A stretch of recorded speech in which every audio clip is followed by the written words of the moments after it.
I need your help. I can't tell you what it is. You can never ask me about it later, and we're gonna hurt some people. Whose car are we gonna take?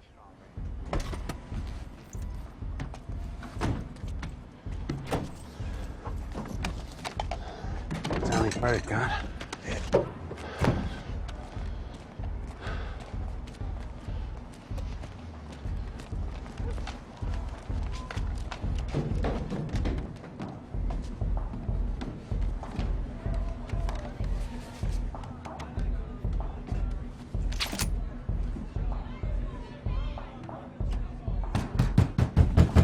Who is it? Open up!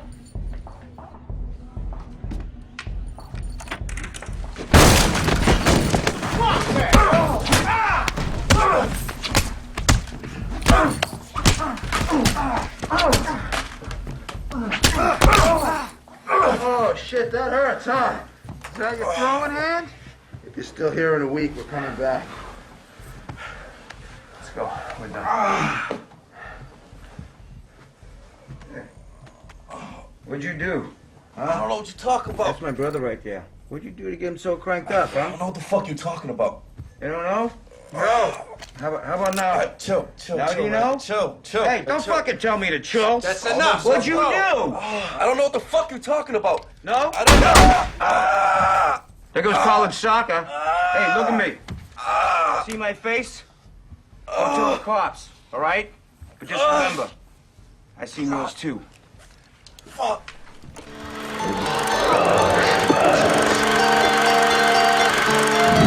I'm sorry, Dave.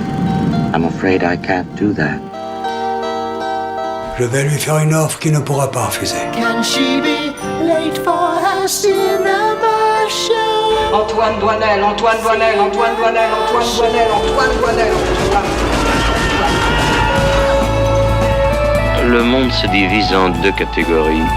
Ceux qui ont un pistolet chargé et ceux qui creusent. Toi, tu creuses. Parlez-vous, con de mime! Je suis un homme. Ah, personne n'est parfait.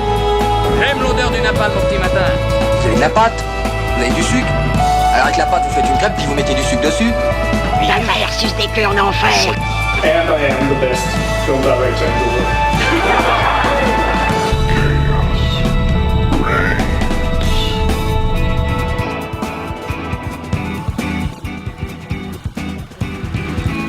Bonsoir à toutes et à tous et bienvenue dans The Cinema Show sur Radio Campus Montpellier et Twitch. Nous sommes ensemble pour 1h30 d'émission afin de débriefer l'actualité cinéma. Et pour m'accompagner dans cette tâche, je serai entouré notamment de l'extraordinaire Justine. Salut Justine, ça va ? Coucou, oui ça va très bien et toi ? T'es en forme ? Ça va, fin de partiel, ça va. Bon, ça va, c'est bon, le plus dur est passé. Aussi, en ma compagnie, je t'ai pas répondu, oui, ça va. Ça va, bien. Je viens de me taper 5 heures de bouchon pour venir. Voilà. Histoire à l'aller, mais par le retour, j'étais plutôt à Voiron, à côté de Grenoble et tout, entre Grenoble et Lyon, voilà. Tu fais les villes les plus paumées de France, c'est ça ? Voilà, c'est ça. 5 heures au lieu de 2h30 d'habitude, ça fait chier. Ouais, c'est un concept d'émission, on devrait faire des podcasts là-dessus. Tu viendras avec moi la prochaine fois ? Grave, trop chaud. Super. Par contre, il y en a un que je n'emmènerai pas. C'est celui qui ramasse les déchets sur les plages de Sète-à-Palavas, Benoît. Salut Bonsoir. Benoît. Oui, c'est moi. Content d'être de retour ? Oui, le comeback. Bonsoir. Bon, on va éviter de trop parler de Cannes parce que ce monsieur a grave le seum de pas y être. Et quand on recevra tout à l'heure Margot, il aura bien le seum encore plus. En régie, on retrouve le seul et unique Yanis, ainsi que le seul et unique Adriano, ainsi que le seul et unique Alexandre. Cette phrase n'a plus aucun sens. Comment ça va en régie ? Bon, il y a plus de seul et unique parce que bon, je me sens comme l'anneau unique de Sauron, mais en x3, donc plus trop unique finalement. Mais sinon, ça va, hein. Ça va bien, hein. Franchement, un peu stressé, mais tout va bien. Yanis, il a l'air d'aller bien, regarde, il se cache. Il se cache. On voit Yanis sur Twitch, vous découvrez la technique, on adore quand la caméra est en régie. Ce soir, parce que ça fait du travail pour les régisseurs en plus, c'est pour ça qu'on adore. Ce soir, on a débuté l'émission par un de mes films préférés, mis en scène par Ben Affleck, The Town. Est-ce qu'il y en a qui l'ont vu autour de la table ? Toujours pas, désolé. Non. Bah allez-y, allez le rattraper parce que Ben Affleck il faisait en tout cas des super films. Il est accusé d'agression sexuelle. Ouais, aussi, c'est vrai. C'est dans les news, c'est ça vrai. C'est dans les, Non, c'est mais vrai. à On rappeler, l'oublie. toujours. C'est un de ceux qu'on oublie le plus d'ailleurs. Et Tu oui. fais bien de le souligner. Allez le voir du coup. Au programme de nos débats, donc R de Ben Affleck, disponible sur Prime Video, Hawaii de Mélissa Drijard et Le cours de la vie de Frédéric Saucher. J'arrive jamais à le dire. À cette occasion, nous recevrons d'ailleurs Sarah Cheyenne Santoni, actrice et ex-présentatrice de The Cinema Show par la même, qui a joué dans le long métrage donc, de Frédéric Saucher.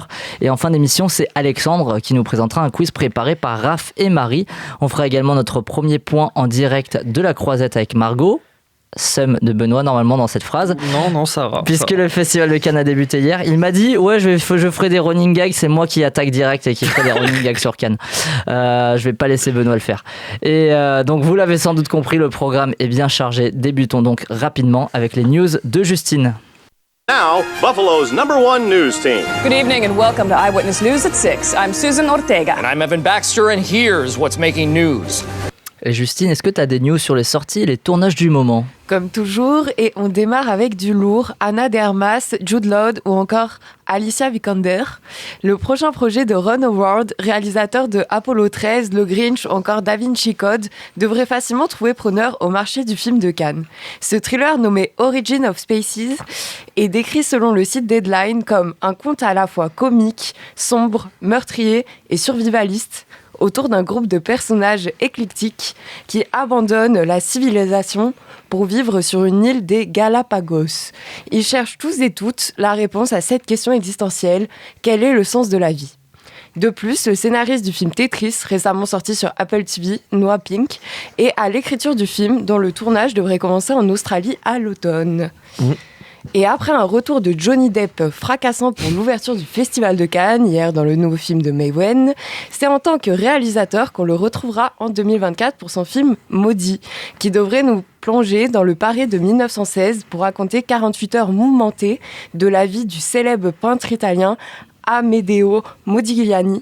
Ah oui. Ouais. Avec ce film, il revient pour la deuxième fois derrière la caméra après un premier film qui avait reçu un accueil très mitigé à Cannes en 1997. Et c'est l'annonce du casting honneur de cette adaptation de la pièce de théâtre américaine Modigliani en 3 actes de Denis McIntyre qui a fait instantanément polémique sur les réseaux sociaux avec la participation de Pierre Ninet au film, jugé contraire à ses valeurs féministes. En effet, on est loin de sa participation au clip Balance ton quoi de Angèle. Cependant, ça dénonce. Ce qui me fait rire, c'est qu'il y avait écrit du coup elle l'a joué quand même. Et oui, il y a un jeu d'acteur préparé. Bah ouais. Cependant, le rôle principal a été attribué à l'acteur italien Riccardo Scarmaccio, qui est trop beau d'ailleurs, auprès d'Al Pacino, coproducteur du film, qui jouera de son côté un riche collectionneur. Juste, je te coupe 2 secondes parce qu'on était sur les gens qui sont accusés et tout. Oui. Je reviens sur Ben Affleck. Tu comprends pas avec son frère Casey Affleck, les deux aussi. Les deux. Okay. Cette famille. Cette famille. Et désolé, alors vas-y. On reste donc bien avec eux. Une good news, il y en a quand même de temps en temps. Wow. On va enfin avoir la possibilité de voir la première production d'animation des célèbres studios indépendants A24 qui ont notamment réalisé The Whale, Midsommar ou encore X. Leur première production animée, nommée Marcel the Shell with Shoes, aka Marcel le coquillage avec ses chaussures en français, devrait voir le jour en France grâce à l'atelier d'images qui va distribuer le film dans l'Hexagone dès le 14 juin prochain. Ce mockumentary, aka docu parodique en français, documente le récit d'émancipation d'un petit coquillage anthropomorphe à la conquête du monde. Après avoir connu un franc succès lors de sa sortie aux États-Unis il y a presque 1 an, on attend de voir si le film trouve son public en France. Coup de tonnerre sur le festival du court-métrage de Clermont-Ferrand. Et oui, le conseil régional Auvergne-Rhône-Alpes, présidé par Laurent Wauquiez, ampute de plus de moitié la subvention donnée au festival du court-métrage, pourtant reconnu comme une véritable mine d'or de talents émergents. On pouvait notamment y retrouver l'an dernier la réalisatrice franco-sénégalaise Ramata Toulaïsi pour son film Astel, qui avait reçu le prix spécial du jury et qui cette semaine présente son premier long-métrage Banel et Adama en lice pour la Palme d'Or. Malgré sa renommée mondiale, le festival lancé en 1981 vient d'apprendre le retrait de 110 000 € de subventions sur les 210 000 promis dès sa prochaine édition. Une décision politique annoncée à la veille du Festival de Cannes qui passe très mal auprès des acteurs culturels. L'agence du court-métrage parle de déstabilisation totale et sans concertation des principaux acteurs culturels de cette région. Alors que la semaine dernière, dans le journal Le Monde, une tribune signée par 200 personnalités du monde culturel, dont 4 anciens ministres de la Culture, s'inquiètent de dérives autoritaires et populistes dans la politique culturelle de la seconde région de France. Et vous, pensez-vous que le monde de la culture et du cinéma français est victime de dérives autoritaires ? Dans ce cas-là, ça Chel est lyonnais, mais sinon... C'est vrai qu'en plus, Laurent Wauquiez, on entend beaucoup parler de Laurent Wauquiez et la culture dernièrement aussi par rapport au théâtre. Ouais, c'est ça, il y a eu beaucoup de d'institutions. Il n'est pas d'accord sur qui a la direction des trucs comme ça. Il y a eu des problèmes et puis il y a eu des soucis parce que aussi, je crois qu'à côté de ça, il y avait des 310 000 € donnés pour certains dîners où il apparaissait et d'autres événements comme ça. Ouais. Donc forcément, ça faisait polémique de pourquoi le budget de la culture coupé et d'autres budgets vachement mis en avant. Mais c'est surtout que c'est même pas du pourboire parce que les tournages qui sont tournés dans la région Auvergne-Rhône-Alpes, attention, il ne faut pas oublier Auvergne, sinon Wauquiez nous défonce, mais ça rapporte, c'est des retombées économiques énormes, donc au final c'est même rien par rapport à ce qui est investi publiquement, donc les news sont très chargées là, j'avoue. Moi je travaille dans une bibliothèque et donc je suis payé par Laurent Wauquiez, donc je peux pas taper sur lui, il fait de l'excellent travail. Non, je déconne, c'est un gros connard. Eh bien, on va continuer là-dessus du coup. MK2 et YouTube s'associent pour faire revenir les jeunes en salle. Oui, après le succès l'an dernier du YouTube Club Sympa Cool, animé par le youtubeur Ambroise Carminati de la chaîne Sympa Cool, ce lundi, la chaîne de cinéma parisienne MK2, en partenariat avec YouTube, a annoncé la création d'un ciné-club proposant sur grand écran des projections de contenu de la plateforme. L'idée est simple, durant 2 heures, les spectateurs pourront visionner des vidéos cultes de YouTube, parfois accompagnées de séances de dédicaces du vidéaste concerné.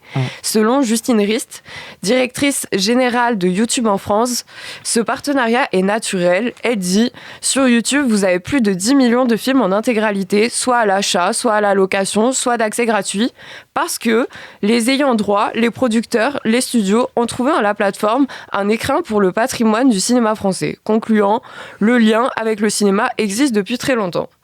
Pour de nombreux médias, ce partenariat est la grande solution pour faire revenir les jeunes en salle. Qu'en pensez-vous et que pensez-vous des propos de Justine Rist ? Déjà, est-ce que les jeunes vont vraiment moins en salle que ça ? Ça reste à prouver. Après, MK2, c'est quand même instauré... si je dis pas de conneries, c'est qu'à Paris. Donc bon, même sur ça... les jeunes vont quand même moins en salle. Oui. Mais depuis par exemple la fin du Covid, on a beaucoup plus de jeunes qui retournent en salle que de personnes âgées. Par exemple, en Espagne, ils ont mis là en place des places à 2 €. J'ai vu ça. Pour les vieux. Pour tous les seniors espagnols. Alors je sais pas, comment ça va être mis en place exactement, mais bon voilà. Est-ce que c'était vraiment la priorité ? Je sais pas. Non, mais en tout cas sur cette initiative-là, est-ce que vraiment il y a des gens qui vont se dire, au lieu de se regarder les vidéos sur YouTube, je vais aller en salle de cinéma pour les voir. Après, je pense que c'est plus le côté événementiel qui va être mis en avant, comme il disait, avec les signatures, tu vois, des espèces d'avant-premières de certaines vidéos. Oui, s'il y a des vidéos qui sont pas encore sorties. Est-ce que le dernier qui est l'imposteur avec Squeezie. Moi, ma question, c'est justement, est-ce que quelqu'un qui va voir la dernière vidéo de Squeezie va aller se dire tiens, je vais aller à MK2 voir le dernier film de je sais pas qui. Moi, c'est un peu la question que je me pose, même si je trouve que c'est exceptionnel. En régie, Alexandre, une petite réaction ? Ouais, moi je me dis en vrai c'est comme dans ton ventilateur. Toujours mon ventilateur, il fait chaud aussi, non. Non, mais je me dis, tu sais, ça va être un peu comme à l'époque Studio Bagel qui sort des gros films qui passent ensuite en salle de cinéma, c'était un peu la même chose. Donc peut-être pour des grosses productions, style, je sais qu'il y a Inoxtag qui va aller grimper le mont Everest par exemple d'ici un an, si je dis pas de bêtises. Peut-être que la vidéo qui fera un peu office de documentaire, préparation physique plus exploration, etc. Peut-être que ça peut bénéficier d'un apport de une prise ce qu'avait de vue, fait en fait. McFly et Carlito là avec leur traversée Oui, aussi. voilà, exactement. Ça pourrait, voilà, c'est ce genre de vidéo là. Seb sur ses expéditions, ça relève vraiment plus du documentaire là que de la vidéo YouTube. Voilà. Bon, t'as des choses à ajouter, Justine? Moi aussi, j'avais un peu de mal avec les propos de Justine Rist. Oui, tu ce voulais qu'elle a qu'on dit revienne dessus, c'est sur vrai. le lien avec le cinéma existe depuis très longtemps. Enfin, on avait un peu l'impression que c'était totalement normal quoi, qu'il y ait des films qui sortent sur YouTube en tant que plateforme, que il y avait un lien préexistant depuis 10 ans, ce que je trouve pas très réaliste honnêtement. Enfin, j'ai eu un peu de mal avec ces propos-là. Voilà, je sais pas si vous avez... Bah non, je te rejoins sur le coup, ouais, c'est vrai. Alors, en plus, elle fait un lien... parce que les images, les vidéos qui sont gratuites sur YouTube, c'est pas des films non plus. Bah, c'est des courts-métrages faits spécialement pour YouTube et tout, mais c'est pas les films qu'on retrouve aussi en salle de cinéma, des trucs comme ça. Parce que là, ça mélange un peu tout aussi. Bah c'est ça, on dirait qu'elle parle à la fois du forfait payant et du forfait gratuit qu'il y a sur YouTube, comme s'il y avait des producteurs qui pensaient à YouTube derrière en faisant un film, ce que je trouve un peu un gros raccourci, aussi pour les salles d'ailleurs. Surtout quand on sait que certains youtubeurs doivent se battre pour avoir leur création qui passe gratuitement sur YouTube, puis à la télé, puis vice-versa. Enfin, c'est un peu, voilà, pour pas que ça reste uniquement payant sur un média en dehors de YouTube. En tout cas, le débat pourrait être encore long. Je propose qu'on referme tout ce dossier. Merci Justine pour toutes ces infos, c'était super. Passons maintenant à nos débats de la semaine.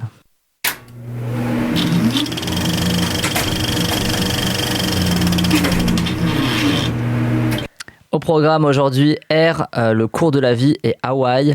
Et Ben Affleck, le grand ami Justine, n'avait donc pas réalisé de film depuis Live by Night en 2017. Il nous revient en France cette année avec un nouveau long métrage disponible sur Amazon Prime. R, c'est parti pour la bande-annonce. 1984 has been a tough year. Our sales are down, our growth is down. Sonny, I brought you in here to grow the basketball business. People don't know what the hell a Nike is. What's a Converse? NBA All-Star shoe. There's nothing cool about Nike. You would have to have a pretty compelling pitch. I can tell them the one thing the other companies can't compete with. Our basketball division is terrible. I do not love it.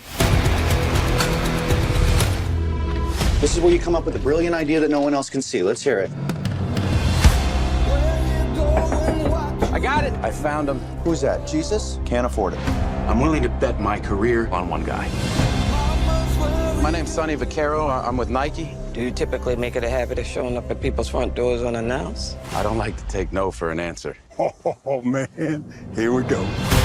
You asked me what I do here. This is what I do. I find you players, and I feel it this time. Yeah, okay, it's risky. When you were selling sneakers out of the back of your Plymouth, that was risky. Don't change that now. For a rookie? Yes. Who's never set foot on an NBA court. That's the literal definition of rookie, yeah. What's the plan? We build a shoe line around just him. I need the greatest basketball shoe that's ever been made. Who's the player? Michael Jordan. Your motor is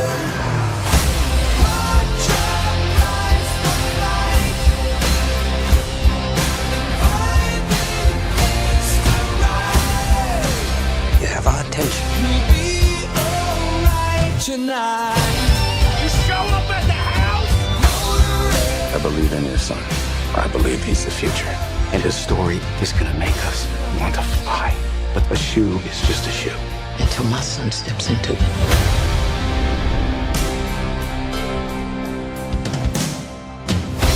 Got a name for it?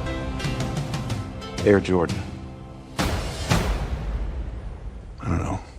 Seriously? No, maybe it'll grow on me.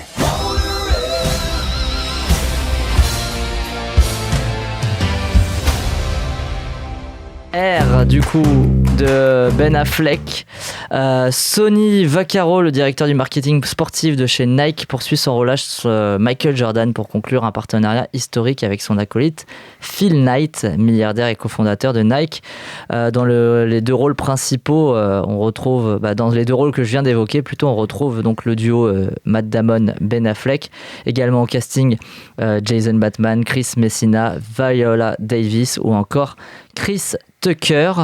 Justine, qu'as-tu pensé de ce long métrage ? Est-ce que tu es fan déjà de basket et de Michael Jordan, même si c'est secondaire dans le film ? Je suis très sneakers en vrai, donc ça m'intéressait quand même pour cet aspect-là. C'était très 2015 vibe, ce truc de connaître toute l'histoire de toutes les paires qu'on portait. Donc non, en vrai c'est marrant, je savais pas vraiment à quoi m'attendre parce que j'ai regardé vite fait le aussi, je me suis dit waouh, ok, moi de base je pensais que c'était un film qui allait parler d'avion. Je sais pas pourquoi, ne me demandez pas, c'était le R. Même sur les tops de la semaine, tu as écrit Fly. Tu n'as pas appelé le film R, alors qu'il ne s'appelle pas du tout Fly, même en anglais, il s'appelle pas Fly. Hein. J'ai fait un raccourci. Moi, je pensais voir un film de crash d'avion, genre pas du tout. Mais du coup, j'étais agréablement surprise au final. Après, quand j'ai compris que du coup, c'était sur l'entreprise Nike, comme ils disent, j'avais peur que ce soit une pub. Pour Nike. Genre, j'avais vraiment peur, tu voyais les logos partout, je me suis dit, waouh, il faut faire que parler de ça, et avec le côté success story qu'il y a derrière en plus. Et j'ai trouvé que pour un film américain, c'était pas trop abusé. C'était pas trop là-dessus. On voyait quand même que Nike était en détresse, qu'il y avait beaucoup de galères. Ils affichaient officiellement les marques Adidas et Converse comme des marques qui étaient largement au-dessus. Et je trouvais ça intéressant que réellement, ils partent de leurs erreurs et des problèmes qu'ils avaient et de tout le système de marketing autour pour montrer comment ils arrivent à une success story. Et donc ça, j'ai trouvé ça intéressant. À noter les bonnes musiques. J'ai adoré la bande-son. Ça rythmait tout. Pour moi, c'était incroyable. Donc très années 80. Oui, mais je trouvais que dans la production, ça faisait très film 2010 qu'on voyait au cinéma. J'étais très contente d'ailleurs de ne pas le voir au cinéma, par contre, parce que du coup, il sortait au cinéma, je crois, aux États-Unis. Aux États-Unis, ouais. Voilà, nous, c'est avec la fameuse règle là, de chronologie des médias. Mais j'étais assez contente qu'ils ne sortent pas en salle, parce que franchement, ça m'aurait fait chier d'aller voir en salle. Ce que là, j'ai apprécié dans mon canapé. C'est ce qu'on appelle vraiment, et Ben Affleck est accoutumé du fait, c'est les films du milieu, ni les films très peu chers, ni les blockbusters. Je crois qu'il a coûté, par exemple, sur entre 70 et 90 millions. Et c'est ces fameux films qui étaient censés disparaître, mais que du coup, les plateformes de streaming ont permis encore d'exister et qui sont beaucoup moins maintenant diffusés en salle, et notamment dans les films où il y a la chronologie des médias comme la France, où c'est plus galère ensuite de pouvoir le remettre directement sur une plateforme et on privilégie de le sortir directement en streaming. Mais c'est ces fameux films du milieu donc que tu ne veux plus forcément voir en salle. Ouais, voilà, et que je suis contente de voir chez moi parce qu'honnêtement, l'histoire est sympathique, ça me faisait quand même plaisir de le voir. Et en plus de ça, je trouvais qu'il y avait pas mal de choses intéressantes, dont le fait qu'on ne voit pas apparaître Michael Jordan, qu'ils ont pris un acteur trop immense pour pouvoir la mettre, peut-être. C'est pas que ça, c'est aussi avec l'aspect de tout montrer au public, dont je parle souvent, dire on prend un peu les gens pour des cons en ce moment, et là de voir un film que tu peux regarder tranquille chez toi et où on prend pas les gens pour des cons, on n'a pas besoin de tout montrer tout le temps, genre toute l'histoire, que il peut y avoir des plans où on se permet de juste mettre un mec qui paraît figurant de dos et qui coûte aucun budget, mais où c'est du coup agréable à regarder parce que il n'y a rien autour de Michael Jordan, en fait. Tout est basé sur son histoire. C'est plutôt sa mère qui est mise en avant. Voilà, c'est ça. Le fait qu'il y ait d'autres personnes extérieures, et évidemment, c'est un peu édulcoré. Enfin, voilà, ça change un peu la réalité du truc. Mais du coup, je trouvais l'histoire d'autant plus intéressante à suivre qu'elle ne faisait ni documentaire, ni gros storytelling autour d'une personne. Ça complète assez bien, d'ailleurs, le documentaire sur Michael Jordan, The Last Dance, où il y a des personnages qu'on retrouve et donc là, qui sont fictionnalisés dans ce film-là. Benoît, qu'est-ce que tu as pensé je de partage 5e film de totalement Ben la Affleck ? vie, et en plus je ne m'y connais rien en basket et en basket. Donc j'aime bien il faut commencer sur des jeux de mots. Mais je suis totalement d'accord, moi j'avais peur que ça soit une propagande pour Nike, etc. Mais le fait qu'il y ait de l'autocritique et qu'ils avouent même carrément que dès cette époque ils faisaient déjà fabriquer leurs chaussures, je crois que c'est Taïwan qui est évoqué. La Corée du Sud et Taïwan. Ouais. Donc je pense déjà ça peut annuler un petit peu le côté pub, et moi j'ai trouvé que c'était un film américain extrêmement efficace. J'ai beaucoup aimé justement un peu cette reconstitution avec les images d'archives, le fait que Jordan il apparaisse uniquement de visage dans les archives. Voilà, la BO, moi j'aime le rock de papa, donc forcément et la pop de papa, donc voilà, moi j'ai été conquis. Bon, la pause musicale te fera plaisir alors. J'ai rien à rajouter, franchement, c'est un bon film à voir sur canapé. Et franchement, quand je vois qu'on parlait de Vanguard il y a quelques temps d'Amazon Prime Video, je me dis qu'il y a eu une petite évolution entre temps. Voilà. C'était une période aussi où il n'y avait pas beaucoup de films qui sortaient et on était encore confinés, tout ça, quand tu parles de Vanguard avec Jackie Chan. Après, ça transcende jamais le long métrage, il décolle jamais vraiment. C'est dommage pour un film qui est censé, voilà, R. Hein, moi aussi, je fais des jeux de mots. Mais oui, c'est sympathique. On voit pas le temps passer. Je trouve que les comédiens sont aussi plutôt bons. Matt Damon fait le taf. Moi, j'adore Jason Bateman. Même Chris Messina, c'est un acteur que j'aime beaucoup qui apparaît souvent chez Ben Affleck et qu'on voit assez peu au cinéma finalement. Et je trouve ça cool de le voir là. Bon, Viola Davis a toujours une belle performance. Je trouve qu'en fait, il manque des liens entre le personnage de Viola Davis et le personnage de Matt Damon, par exemple. Je trouve que toute l'histoire se résout un peu trop facilement et je pense que ça participe aussi à ce côté où le film en fait décolle jamais vraiment. Et oui, il n'y a pas de grande recherche. Et il y a un peu trop de... ça se voit, c'est toutes les rêves qu'on glisse et tout. Voilà, c'est un peu trop ça pendant tout le temps, genre les années 80, ou même quand tu t'y connais en basket. Par exemple, au début, ils veulent pas sélectionner Charles Barkley, des trucs comme ça, et après ils se disent voilà, quand tu sais ce qu'il est devenu Charles Barkley, tu te dis ah bah ils auraient mieux fait de le prendre aussi. Bon voilà, c'est des petits trucs comme ça qui mettent aussi pour faire clin d'œil au spectateur qui reconnaîtra telle ou telle référence, et c'est peut-être un peu trop appuyé parfois. Mais la reconstitution est assez cool des années 80. Et peut-être pour finir aussi, ça parle quand même de le gars a choisi de finir. Voilà. Bah moi j'ai rien à le rajouter, donc je sais pas vous, mais ça permet aussi de mettre un peu en lumière l'intérêt de profiter du capitalisme pour des bonnes causes, parce qu'en gros la mère de Michael Jordan, on comprend qu'elle négocie un pourcentage pour Jordan, et que du coup ils mettent bien en avant tous les dons qu'il a fait à des associations caritatives. Donc je pense que c'était aussi bien de le mettre en avant, parce que par exemple le personnage de Ben Affleck dit bon, on va leur laisser ça, hein, on a abusé les industries, donc bon, ça peut paraître mou, mais bon, je trouvais quand même c'était notable, on va dire. Très bien. Bon, bah, comme tu avais choisi de finir, on va vraiment finir. On recommande assez donc ce film R que vous pourrez trouver sur Amazon Prime. Et on poursuit l'émission en France avec un film en salle, ou plutôt un film français en tout cas, qui se déroule à Hawaï avec Mélissa Drijard et son 3e film Hawaï, tout simplement. Qu'est-ce qui se passe là? Une alerte missile? Vous êtes où là? C'est une alerte missile, faut pas rester là. Je sais où on peut se planquer, venez. Ouais.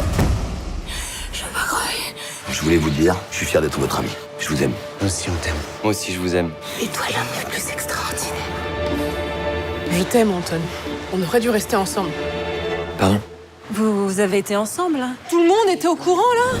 On te supporte parce que t'es la femme de notre pote, mais on t'aime pas. Tu te souviens de ce que tu me faisais avec la crème chantilly? Je peux plus manger de chantilly sans penser à toi. C'est vrai, vous aimez pas mes speeches? Si. Moi, je suis une faux cul. Tout le monde les hait ici, t'es mort. Vous les appelez comment? Peste et choléra. Vous voulez pas qu'on se dise plutôt qu'on s'aime, hein? J'ai envie de te lécher partout. Allez, vous avez pas l'air au courant là, mais c'était une fausse alerte. Putain. Elle démarre bien les vacances, hein. Somebody should have told me. On a tous eu très peur, on n'était pas dans notre état normal. Faut que tu redescendes là. Je suis désolé pour peste et choléra, voilà, ça te va? Mais dégage, merde! J'espère que tu me pardonnes. En tout cas, moi, je pardonne à tout le monde. Ah ben moi, je pardonne pas. Hein. C'est pas gentil de faire ça à son ami. On se dit qu'on s'aime et tout était facile. Par rapport à la chantilly, est-ce que vous vous interrompez? Arrête, quelqu'un se lève et va chercher Je te jure, c'est dur. la crème au frigo? Non, c'est dur. Ou bien est-ce que vous la sortez au préalable? Donc Hawaï, ça raconte quoi ? Ça raconte l'histoire du 13 janvier 2018 à 8h07. Une alerte au missile balistique sème la panique sur l'île d'Hawaï. Persuadés qu'ils vont mourir, des amis venus passer leurs vacances en bande se disent ce qu'ils n'ont jamais osé s'avouer. Quand ils réalisent qu'il s'agit d'une fausse alerte, il est trop tard pour revenir en arrière. On retrouve alors un casting 5 étoiles avec Bérénice Bejo, Élodie Boucher, Aya Hidara, Pierre Deladonchamp, Nicolas Duvauchel, William Legbill, Manu Payet ou encore Thomas Simeka. Tu vas encore débuter, Justine, sur Hawaï. Voilà. Qu'est-ce que tu as pensé de ce nouveau long métrage 2017 Réjard, 3e.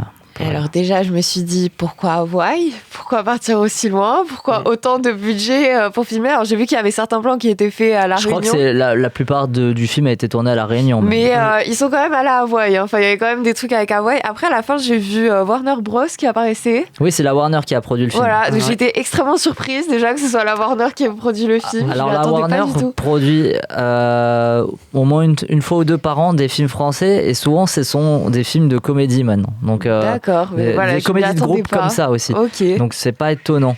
Donc voilà, j'étais assez surprise. Donc après, ça m'a un peu aidé à comprendre. Mais c'est vrai qu'il y a des très jolis plans, que ce soit à La Réunion ou à Hawaï. Mais voilà, en fait, c'est, je crois, le synopsis du scénario. J'étais là en mode, c'est bien. Mais comme on disait juste avant...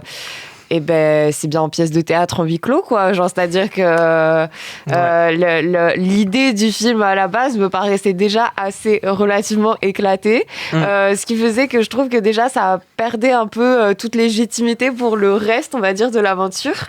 Et après et bah du coup après voilà, dès le début je suis un peu dubitative du truc et quand ça commence, donc ils s'embrouillent et tu vois un peu chaque caractère qui ressort.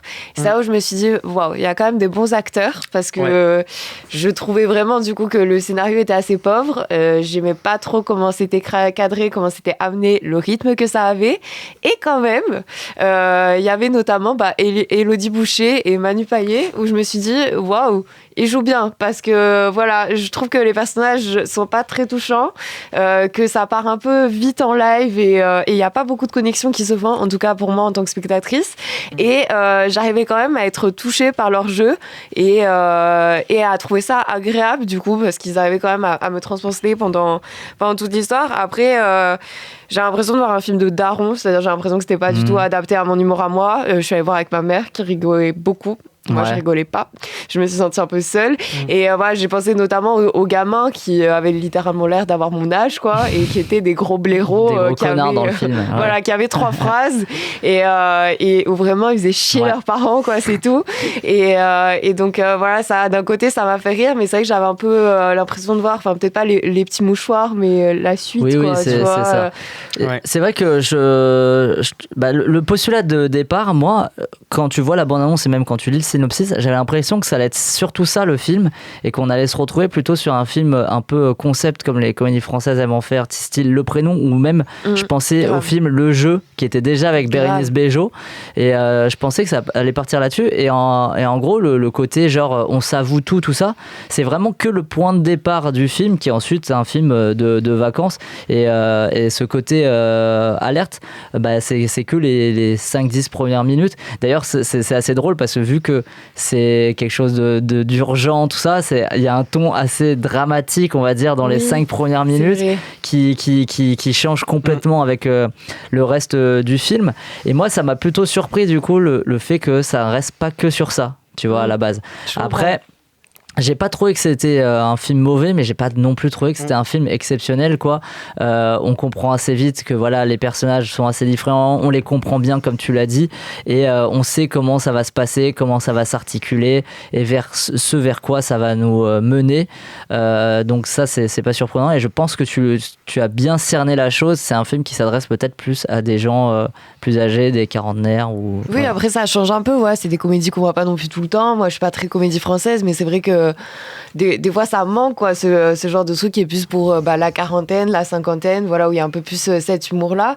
Donc je pense que ça peut quand même trouver son public, mais c'est vrai que, bon voilà, entre le scénario qui paraît... Enfin, quand on regarde la bande-annonce, on se dit pas non plus que c'est ce public-là qui va aller le voir, quoi, parce qu'on trouve ça beaucoup surtout plus quand tu vois les comédiens, déjanté. genre Pierre Deladonchamp, tu le vois pas forcément Oui, dans non, mais c'est ce ça. film-là, même Duvauchel ou quoi, et puis à rajouter un gars comme William Lebguil à côté et tout. Oui, il y a un mélange un peu mal foutu où tu vois que tout le monde y met du sien, parce que réellement, voilà, je trouve qu'il y a un jeu d'acteur, qu'il y a quelque chose derrière, que c'est même un peu triste et dramatique à des moments, et qu'en même temps, en effet, il y a des scènes qui sont très marrantes, mais c'est dur de rester dans le truc, et surtout dur d'avoir envie d'aller le voir, quoi, honnêtement.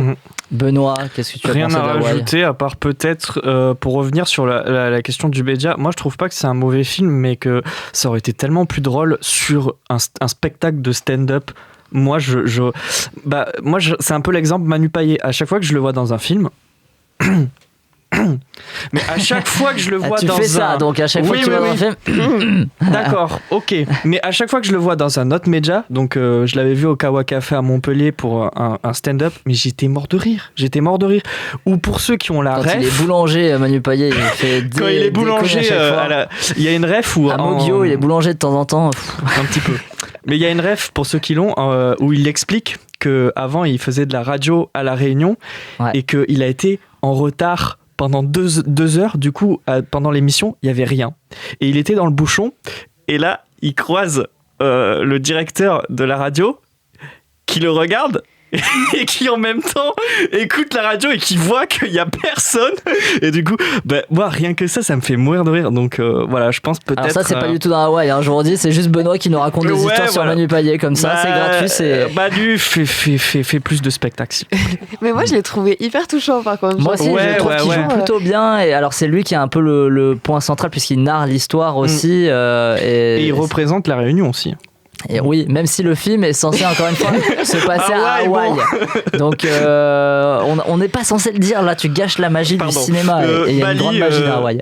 Toi tu l'appelles Fly, Air, moi Hawaï je l'appelle Bali. Voilà, tout le monde fait ou Saint-Denis de la Réunion, voilà. Exact. Bon, voilà, alors donc un film plutôt à un public plus âgé, quoi. Voilà, et avec des fois des trucs un petit peu trop montrés peut-être, quand même. On n'a pas besoin qu'on nous l'explique forcément. Voilà. Justine, elle fait très attention aux films qui nous prennent pour des cons. Pour notre dernier débat, on va partir à la découverte du cours de la vie réalisé par Frédéric Saucher. Saucher, je vais pas y arriver. Fredo, sinon. Fredo de l'université Paris 1, je crois, je sais plus. Il est prof à la fac. Bon, on en parle juste après la bande-annonce. Pourquoi tu m'as invité? Parce que je pense qu'il était temps de rendre hommage à ton talent. Et il t'a fallu 30 ans pour te rendre compte de ça? Et t'as vraiment pas changé. Je crois que la première qualité d'un scénariste, c'est pas tant l'imagination que le sens de l'observation des autres et de soi-même. Et toi, t'as des enfants? J'ai une fille et un garçon. Avec la même mère? Ouais. Moi, j'ai toujours été très conventionnel, moi. Ah, tu te fiches encore de moi? Comme avant? À nous. Ah, j'ai vécu avec elle pendant 5 ans. Elle est au courant, Céline? Non. Tu saignes du nez? Oh, merde. Attends, là, j'étouffe, là.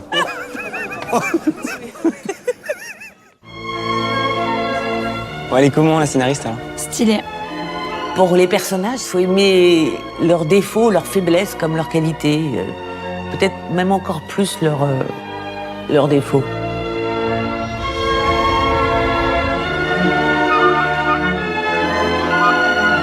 J'aime les histoires. Elles peuvent changer des vies. Elles peuvent même changer le monde.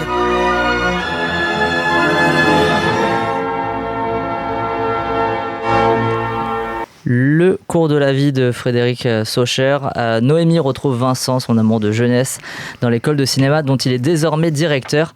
À travers une masterclass hors norme, elle va apprendre à Vincent et ses élèves que l'art d'écrire un scénario, c'est l'art de vivre passionnément. On retrouve au casting Agnès Jaoui, Jonathan Zakaï, Géraldine Nakache, Stéphane Hénon, Lise Lomy, Guillaume Doua ou encore Sarah Cheyenne-Santoni qu'on recevra juste après et qui était à ma place de temps en temps dans cette émission pour l'animer à la bonne époque, puisque maintenant on est une époque où on a Benoît qui est de retour dans l'émission. Oh là là, terrible époque. Benoît, il n'y a que toi qui l'as vu avec moi. Qu'est-ce que tu as pensé donc du cours de la vie ? Comme tu l'as dit, comme tu l'as énoncé dans le synopsis, pour moi c'est une masterclass de A à Z. Je fais un petit parallèle sur Manque que j'avais beaucoup aimé parce que c'était Fincher. Oui, de David Fincher, que j'avais beaucoup aimé sur le concept de montrer un scénario en train de s'écrire, parce que très souvent parler de cinéma c'est et voilà, le scénario a été écrit, voilà, c'est du une sound success design story. Avec Benoît à chaque fois, c'est incroyable. Ouais. Donc voilà, moi je trouve que c'est un film exceptionnel. Je sais pas ce qui se passe en régie, c'est un truc de fou. Non, c'est juste il y a de la bière qui arrive. Justine en veut clairement à consommer avec modération, bien sûr. Non, on s'en fout si on le dit pas dans cette émission. Du coup, ce que j'ai beaucoup aimé, c'est que déjà ça met en avant une école publique de cinéma qui s'appelle l'ENSAV et qui est à Toulouse. Et Occitanie. Voilà, l'Occitanie, parce que bon, Louis Lumière l'a fait Miss, bon, on en a un peu marre. Moi j'en ai un peu marre de ces deux écoles et c'est une masterclass parce qu'on sent vraiment que Jaoui est là en tant que Jaoui et qu'elle moi j'aurais adoré être à ce cours, si j'avais eu ce cours de cinéma ça m'aurait beaucoup servi et on sent qu'il y a plein de références, par exemple quand elle parle de Paul Schrader, de la manière dont les deux manières un peu légendaires dont il a écrit Taxi Driver, d'un frère qui est clairement Bakri, qui a eu qui a été touché d'une maladie. Il y a plein de petites références qui font que c'est vraiment précieux sur la manière d'écrire un scénario et la manière dont les événements d'une vie peuvent influencer la création de ça. Et j'ai trouvé que R était très efficace à l'américaine et le cours de la vie c'est vraiment très efficace mais à la française. C'est 1h30, il y a du dialogue, paf, mais il y a quand même des petits trucs au niveau de la mise en scène, notamment cette idée des 3 caméras qui filment en même temps.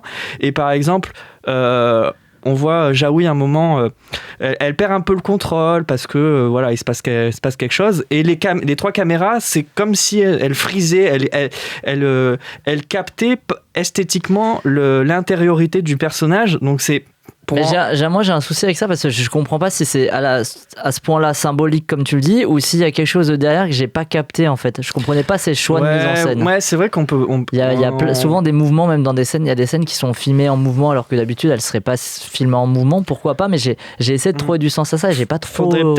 Faudrait peut-être le revoir effectivement, mais moi je l'ai vraiment perçu comme ça parce que s'il y avait eu une caméra unique en plan fixe.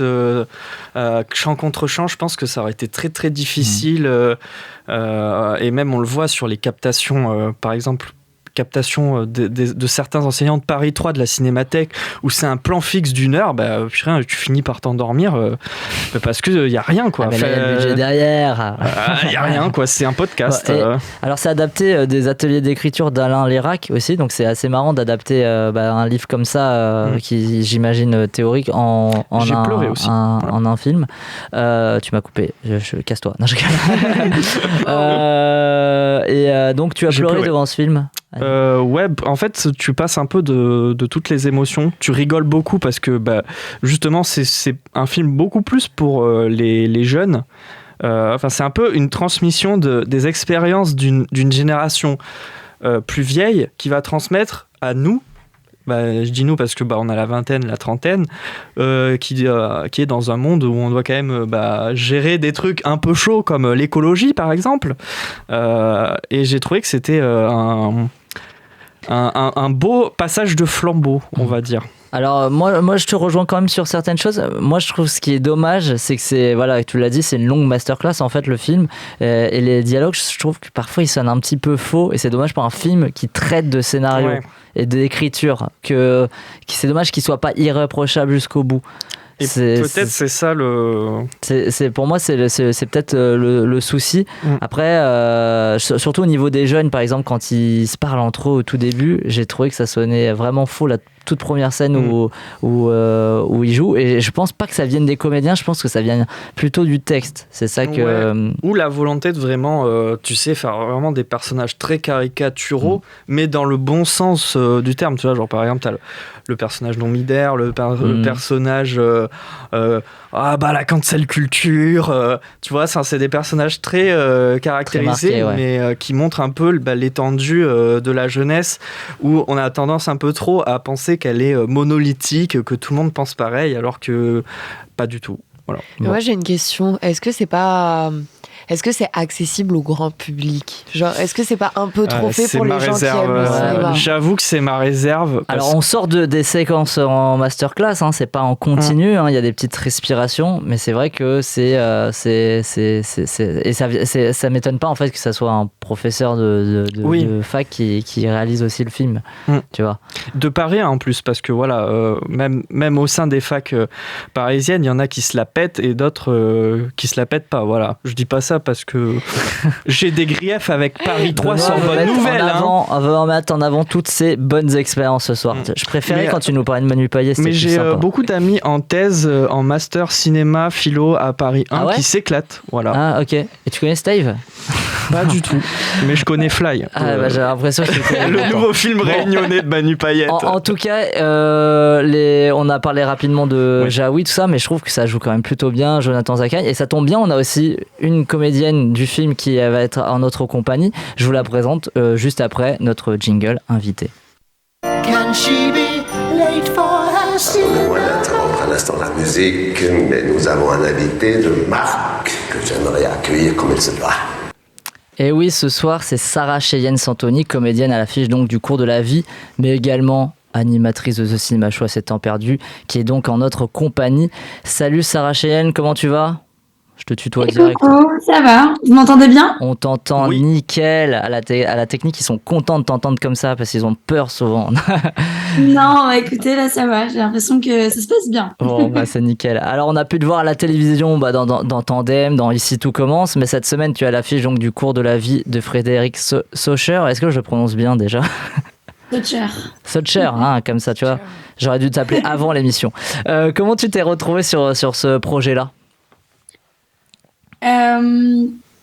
C'est Agnès Alberni qui m'avait casté pour donc qui est directrice de casting en Occitanie, qui m'avait casté pour la série Tandem, et en fait je vois une annonce comme quoi elle cherche des jeunes pour un film qui va se tourner à Toulouse, et je lui envoie un petit message en me disant: coucou Agnès, écoute, j'étais en train de partir de l'ITC à ce moment-là, mon premier départ, j'avais pas Tandem, donc je lui envoie un petit message et elle me dit: écoute, grave, donc il fallait envoyer une vidéo de présentation, et pour le rôle qu'on castait, il fallait faire une impro de 1 minute où on se mettait dans la peau du personnage, et donc moi je me suis mis dans la peau du personnage de Sabrina ou de je sais plus comment l'autre personnage.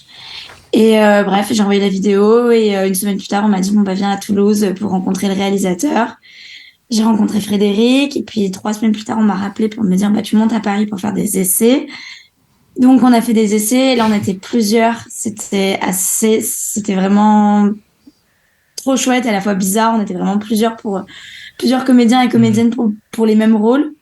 Et voilà, et puis après je laisse passer l'été, et mi-août, on m'appelle en me disant Sarah Cheyenne, t'as été prise pour le film, bienvenue dans l'aventure. Et c'était trop cool. Ouais, donc comme tu l'as expliqué, vous étiez plusieurs sur le rôle, et j'imagine qu'il vous a fait tester donc dans différents dispositifs avec les autres comédiens, c'est ça? Ouais, exactement. En fait, c'était vraiment, il y avait le scénario, et puis après il partait en impro, et il nous a testé sur différents duos. Il a vraiment essayé de trouver, je pense, une bande de jeunes. Et c'est drôle parce que je vous entendais là dans l'émission dire que nos personnages étaient très caricaturés, etc. Et c'est complètement le ressenti que nous on a eu aussi en visionnant le film. Surtout que bon, il n'y a pas toutes les scènes, mais normal parce que le film devait faire 1h30 et voilà. Donc, du coup, il a fait couper. Et c'est quelque chose que tu ressentais sur le tournage que vous ressentiez donc pas? C'était pas voulu ce côté caricatural? Si, c'est complètement écrit. En fait, Alain, enfin, vous l'avez dit, le film, il est adapté d'un manuel de scénario. Ouais. Du coup, on n'est pas du tout sur un roman qui a développé les personnages, etc. On était vraiment sur un manuel. Et donc, Alain Lérac l'a adapté en scénario. Et au début, il n'y avait pas, il y avait même pas l'histoire d'amour, il n'y avait pas les jeunes. C'était encore une masterclass. Et donc, il a développé après le scénario, et c'est vrai qu'il a rajouté donc cette histoire d'amour, les jeunes, pour pas que ça fasse un documentaire sur Agnès Jaoui qui fait une masterclass.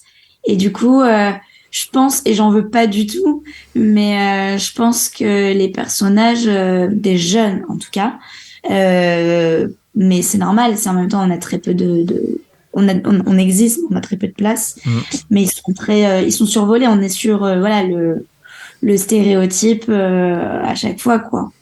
Alors, ça te fait quoi, toi, de pouvoir jouer avec une comédienne comme ça, comme Agnès Jaoui? Ah, on t'a perdu, Sarah Cheyenne? Non, je réfléchis, pardon, c'est juste qu'en fait, je me souviens qu'il y a 1 an et demi. Ouais. En fait, jusqu'au jour du tournage, j'y croyais pas. Mais je me suis dit, c'est pas possible. Enfin, genre, Agnès Jaoui, quoi. Je l'ai vue au théâtre, je l'ai vue au cinéma. Et puis, il me semble que c'était le premier film qu'elle faisait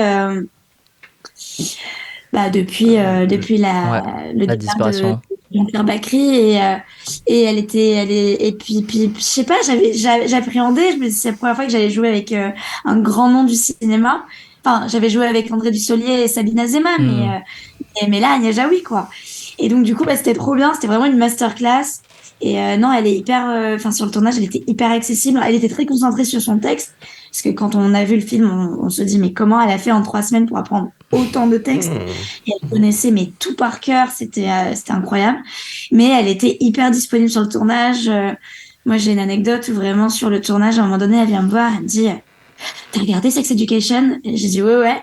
Et on commence à parler de Sex Education et on commence à parler des muffins en forme de vulve, et qu'on se dit que c'est trop bien qu'en 2021 on ait une série qui parle de sexe comme ça, et bref, et sauf que voilà, j'étais pas en train de parler avec mes copines et mes copains, j'étais en train de parler avec Agnès Jaoui. Elle est hyper ouverte, elle est hyper dispo, et c'est un bonheur. Ouais, ça se sent.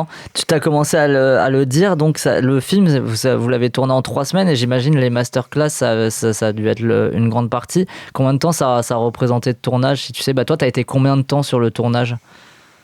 J'étais 8 ou 10 jours. Je me souviens plus très bien, mais je crois, 8.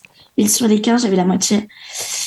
Très clairement, sans vous mentir, je pense qu'on est sur au moins 10 jours. Ouais. Et alors, ça se passait comment, la direction d'acteur donc de Frédéric Socher? Qu'est-ce qui vous demandait À nous ou à Agnès? À vous, ceux qui jouaient les jeunes. Oui, c'était très poussé. C'était très poussé dans le sens, t'es le premier de la classe, toi t'es la première de la classe, toi t'es un peu le comment ça s'appelle, le sauvage. Et en même temps, il allait un peu, je pense, chercher un peu dans nos personnalités aussi, mais c'était très chouette. Enfin, c'était direction, il prenait le temps. Ça, c'était cool parce qu'on avait, tu dis 3 semaines de tournage pour un film d'1h30, c'est court. Et en fait, il avait le temps. Il prenait vraiment le temps avec nous. Et quand c'était nos plans, il venait vraiment nous parler. Et c'était agréable. Il n'y avait vraiment pas ce truc il nous crie sur le plateau, fais ci, fais ça, il vient te voir et il te parle à toi, et même il te pose des questions. Je me souviens qu'il me posait beaucoup de questions. Il disait, tu t'es d'accord avec ça? Tu penses qu'on pourrait faire ça? Et en fait, c'était vraiment un échange. Et quand tu viens de la télé et que t'as pas le temps d'un film, et que tu, et puis même, c'est pas des... enfin, je veux pas mettre dans des catégories, mais Ouais. mais il y a quand même une grande différence entre metteur en scène de télé et metteur en scène de ciné. Et très clairement, là, enfin, je l'ai senti, en tout cas pour ma part.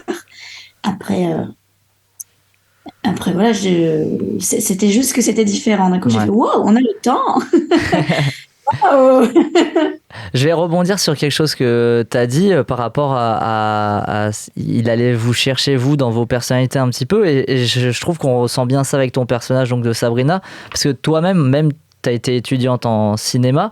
Qu'est-ce que ça fait de devoir jouer un personnage qui partage des points communs avec toi?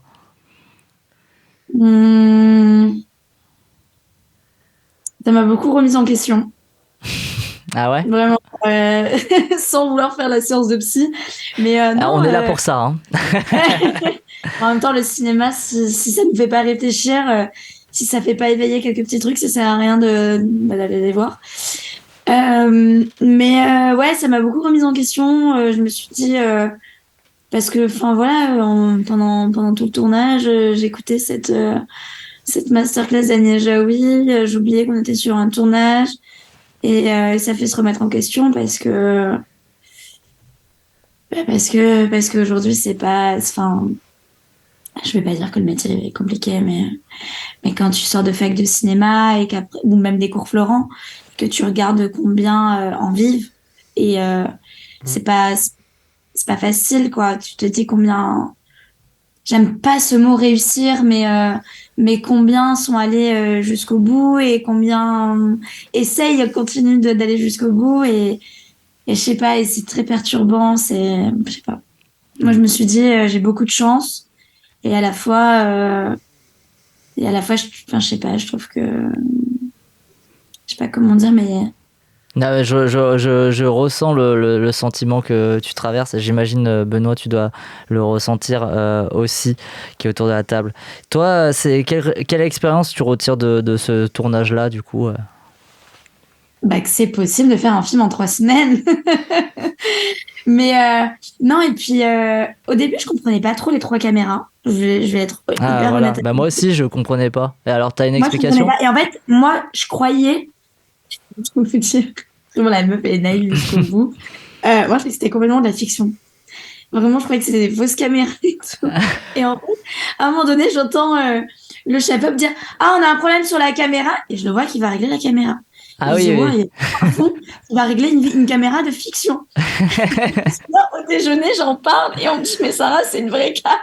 Elle tourne vraiment. » Je fais « Ah !» Et le réal qui me dit « Ouais, je vais m'en servir dans le film. » Et là, je fais « Ah !» Tu t'es dit, je suis vraiment filmé sous tous les angles. Carrément. Et en fait, je me suis dit, et j'en ai discuté avec Frédéric après l'avant-première à Paris, je dis, en fait, c'est couillu, enfin, pardon l'expression, mais filmer une masterclass pendant 1h30 et pas s'ennuyer. Enfin, après, c'est purement mon ressenti. Je me suis pas ennuyée, même si je connais le film, mais quand même, j'étais en mode... Genre, et même, il y a eu des gens autour de moi qui me disaient, mais quand même, on est sur un huis clos, ça se passe en une journée. Et en effet, cette espèce avec les 3 caméras qui alternent, il y a un peu ce truc à la fois d'enregistrement que je trouve qu'aujourd'hui, on n'a pas du tout. Enfin, on a trop, mais avec les téléphones, etc. Là, on était dans je sais pas, ça m'a donné une dimension de souvenirs, d'archives pour l'école. Et à la fois, dans le film, tu te dis, bah, heureusement qu'on arrive encore à enregistrer enfin, je sais pas comment dire, mais je trouve que ça ramenait une dimension cinématographique assez intéressante. Mais le jour où j'ai vu le film, il m'a fallu deux fois pour le voir, le film, pour arriver à l'apprécier, entre guillemets, et puis à comprendre quelques trucs. Mais la première fois, j'ai fait waouh, ça me perturbait trop, les changements et tout. Et du coup, je me suis dit, mince, est-ce que je vais pas apprécier le film par rapport à ces changements-là? Et c'est dur parce qu'en plus, je joue dedans, c'est un film que je dois défendre. Donc... Et je me suis dit, ok, j'irai le voir la 2e fois. Et la 2e fois, il s'est passé quelque chose. Et en fait, je pense que c'est parce qu'on fait du cinéma, qu'on a étudié le cinéma, qu'on en parle du cinéma. Mais par exemple, pour d'autres personnes, pour mes amis, par exemple, qui ne font pas du tout du cinéma, c'est pas quelque chose qui les a gênés. Ouais, et c'est trop drôle parce que qui ça a gêné? Pile que mes potes qui font du cinéma. Et je me suis dit, ah, c'est drôle. Enfin, genre, je pense que... On se pose trop de questions.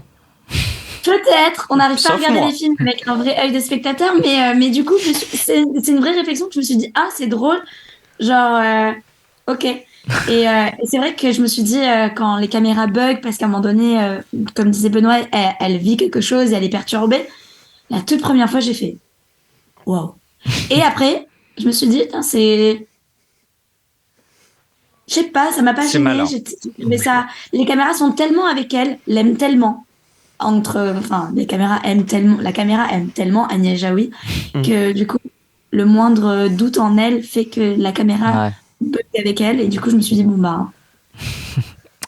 Très bien. Et dans quoi on te verra prochainement? Tandem Ouais. Comme depuis 7 ans. Ouais. Non, mais il y a Tandem en ce moment qui est diffusé. Pas d'autres longs métrages? Comment? Pas d'autres longs métrages encore? Non, j'attends. On espère avec ce film. La beauté du métier, c'est d'attendre. Ouais, bah ouais. Le bon moment. D'attendre des réponses. Mais je sais que tu m'attends, Sarah Chienne. ouais, non. Et là, je pars en tournage pendant 1 mois, mais pas sur du... Très bien. Bon, bah on verra ça. Et tu reviens animer quand, par contre? Parce que moi, je suis en déj d'animateur. Non, mais là, en fait, je suis en train de me dire que pendant 1 mois, je suis en tournage dans le sud, donc il y a peut-être moyen qu'un mercredi... Ah bah oui, ça serait cool. Bon. Le truc, c'est qu'il faut que je vienne, mais en ayant vu des films, parce que si je viens juste pour... Bah ouais. On termine toujours par la même question dans Cinéma Show maintenant. Cette question, c'est la suivante. Est-ce qu'il y a un dernier film au cinéma ou même à la maison qui t'a marqué, que tu voudrais recommander? Oui. Alors, je sais pas s'il est encore au ciné. Vas-y, dis-nous. C'est La plus belle pour aller danser. D'accord, ouais. Avec Philippe Catherine, c'est ça? Comment? Avec Philippe Catherine, non? C'est ça? Ouais. Philippe Catherine. Je suis allée le voir entre 2 répètes de danse. J'avais besoin de déconnecter. J'ai pris la première séance et ça a été une très très belle révélation. J'ai adoré et je me suis dit, on est sur un grand public, je pense, mais c'est très joli. Les plans sont magnifiques. Il y a vachement de belles propositions et ça joue très très bien. Donc je sais pas s'il est encore à l'affiche, mais dès qu'il sort en VOD ou je sais pas quoi, ou en VAD, le machin, allez-y. Ok, très bien, c'est noté. Merci Sarah Chen donc d'être venue nous passer faire un petit coucou par Zoom comme ça depuis Paris et bientôt sur Montpellier du coup on espère. Et merci d'avoir parlé du cours de la vie en notre compagnie. On se dit à très vite alors. À très vite et un gros bisou à l'équipe. J'ai entendu quelques petites voix que je connais, donc je fais des gros bisous. Super, merci à toi. Si vous avez manqué le début de l'émission, pas de problème, les tops sont là pour vous résumer tous nos débats en un seul classement.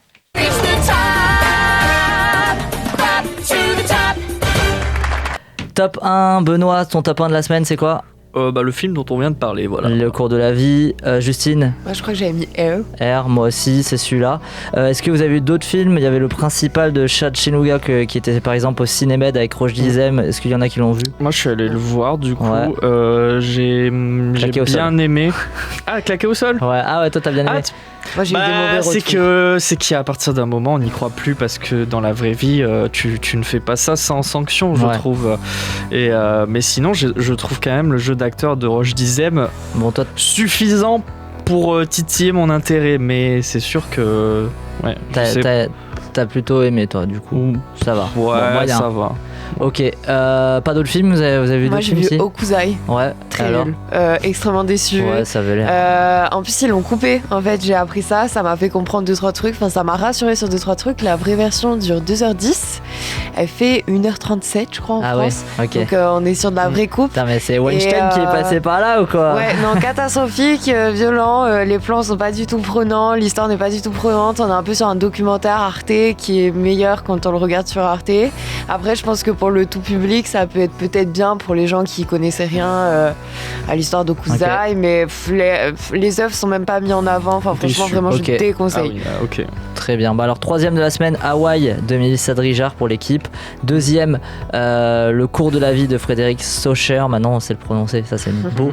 Et 1er cette semaine, R de Ben Affleck. En l'honneur d'ailleurs de la riche BO de notre top 1 de la semaine, R, je vous propose de marquer notre première pause en musique avec le fameux Money for Nothing qui ouvre le dernier long métrage de Ben Affleck.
way you do it.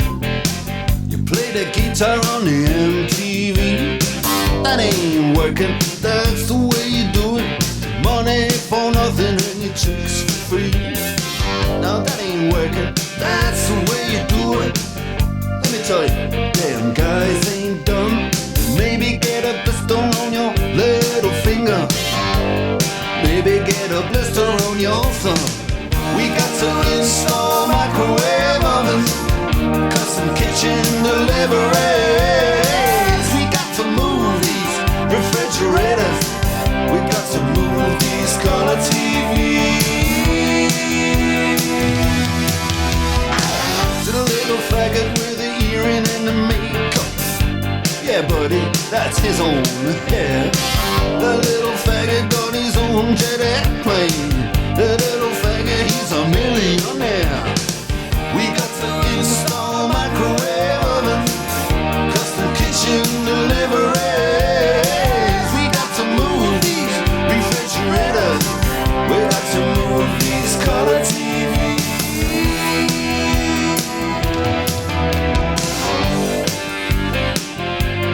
Move on, move on.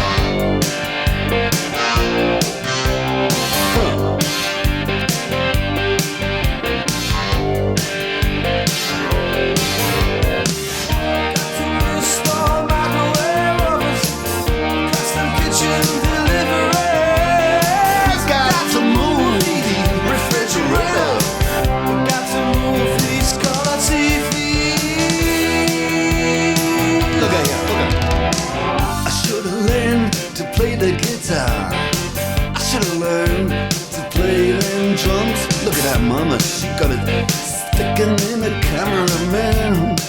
Oh, we could have some. And he's up there. What's that? Hawaiian noises. He's banging on the bongos like a chimpanzee. Oh, that ain't working. That's the way you do it. Get your money for nothing. Get your chicks for free. We got to install microwave oven, custom kitchen deliveries.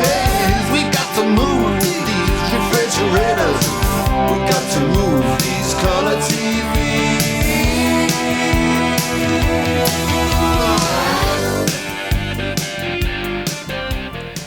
C'était Money for Nothing de Dire Straits, issu de leur album Brothers in Arms, mythique album.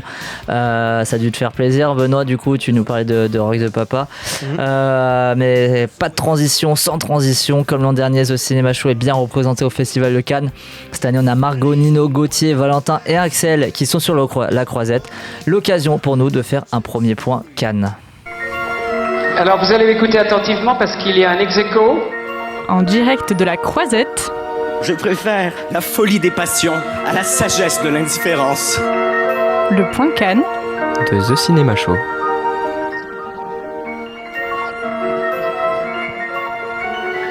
Et en ce premier mercredi de festival, c'est Margot qui est en notre compagnie. Coucou Margot, ça va ? Hello, ça va et vous ? Ouais, t'es dans les toilettes du palais du festival ou quoi ? Non, je suis dans le hall journaliste. Okay. Voilà, pour ceux qui ont la vidéo, vous comprendrez. Je sais pas pourquoi j'ai envie de dire ça. Bon, t'es bien arrivé à Cannes, c'est bien ? Oui, ça va super. Bah oui, arrivé très très bien avant-hier.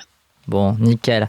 Alors hier s'est ouvert le 76e Festival de Cannes. Quelles sont tes premières impressions ? Qu'est-ce que t'as pensé de l'ouverture ? Vous y étiez ? Moi, j'ai juste fait l'ouverture, mais je suis pas restée pour le film. Ouais. Axel est resté pour le film, pour le coup.